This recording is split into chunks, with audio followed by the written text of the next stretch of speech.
दिल्ली के सीमापुरी इलाके में, जहां पर कांग्रेस सांसद प्रियंका गांधी वाड्रा इस वक्त जनसभा कर रही हैं। देखिए तस्वीरें। आज ये परिस्थितियां हैं कि चाहे परिवार के 2-3 सदस्य भी काम कर रहे हैं, फिर भी काफी नहीं है। फिर भी आप इतना कमा नहीं पा रहे हो कि आप सब संतुष्ट रहें और आप अपने जीवन को आगे बढ़ा पाए।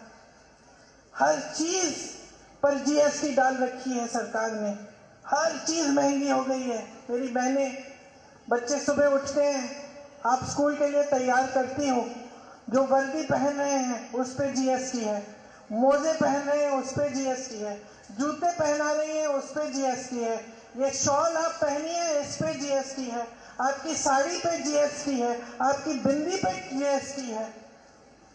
आप बच्चे को स्कूल भेजते हैं, फीस भरना मुश्किल हो गया है, पुस्तकों पे जीएसटी है, पेंसिल पे, पेन पे जीएसटी है।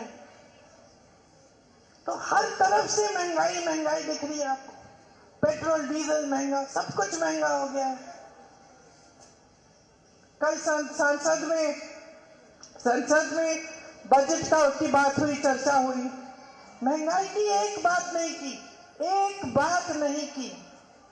1 घंटे का भाषण दिया, सब टैक्स बढ़ाई, ये करेंगे वो करेंगे, महंगाई कैसे कम करेंगे, एक लफ्ज नहीं बोला उस पे। आपकी परिस्थिति क्या है और सरकार क्या कर रही है? आपने कहा कि राजीव गांधी जी आए थे जब यहाँ हैजा हुआ था, प्रधानमंत्री थे उस समय। 10 सालों से मोदी जी प्रधानमंत्री हैं, कभी आए हैं? कभी देखा है आपने अपनी आंखों से उनको? उस समय हैजा हुआ, आपके प्रधानमंत्री आ गए आपकी गलियों में। देखिए, कोई खास बात नहीं है। मेरे पिताजी हैं, अच्छा लगता है सुनकर कि आए, लेकिन खास बात नहीं है। गलतफहमी में मत रहो। प्रधानमंत्री का फर्ज है कि वो आए। वही प्रधानमंत्री राजीव गांधी, मेरे पिता, मैंने देखा गांव में जाते थे, डांट खाते थे महिलाओं से कि हमारी सड़क नहीं बनाई है आपने, बना दो 6 महीने में। हमने आपको 2 बार कह दिया है। डांट खाते थे, चुप रहते थे। मैं बच्ची थी, मैं सोचती थी कि अरे पिताजी को डांट रही है, तो मैं पूछा एक बार कि आप तो डांट खा रहे हैं, तो कहा हाँ, क्योंकि मैं तो इन्हीं की सेवा करता हूँ, ये तो मेरा कर्तव्य है, ये सड़क बननी चाहिए। और मुझे समझाया, और पिताजी ने मुझे समझाया कि बेटी समझ लो कि ये देश लोकतंत्र है, यहाँ पे जनता सर्वोपरि होती है। हमारा काम है, हमारा कर्तव्य है, हमारा फर्ज है कि हम जनता के लिए काम करें। अगर हम काम नहीं करेंगे, तो अगर जनता हमें डांटेगी तो ये सबसे अच्छी बात है। इसका मतलब है कि जनता जागरूक है, इसका मतलब है कि जनता समझ रही है कि उसका हक क्या है, उसका अधिकार है।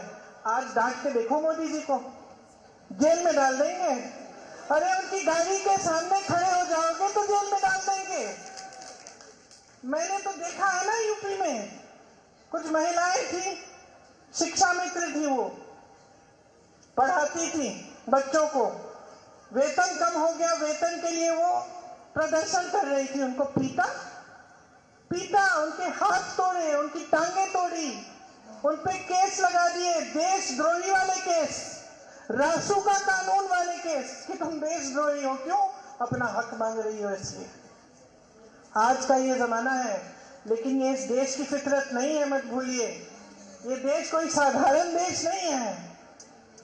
मैंने स्वतंत्रता संग्राम की बात की, कैसे हासिल हुई स्वतंत्रता हमें। सबसे बड़ा आंदोलन था इस दुनिया में, और सबसे अनोखा आंदोलन था सत्याग्रह, मतलब सत्य पर आधारित आंदोलन था, समानता पर आधारित आंदोलन था। हिंसा नहीं थी इसमें हर देशवासी ने अपनी भूमिका जताई। सब शामिल हुए, हिंदू, मुसलमान, सिख, ईसाई, किसी भी जाति के हो, महिला हो, पुरुष हो, सब शामिल हुए। सब ने ये स्वतंत्रता हासिल की। उस समय मोदी जी की विचारधारा के लोग कहाँ थे? सब अंग्रेजों की खुशामद कर रहे थे। कोई चिट्ठी लिख रहा था जेल से, हमें छुड़वा दीजिए।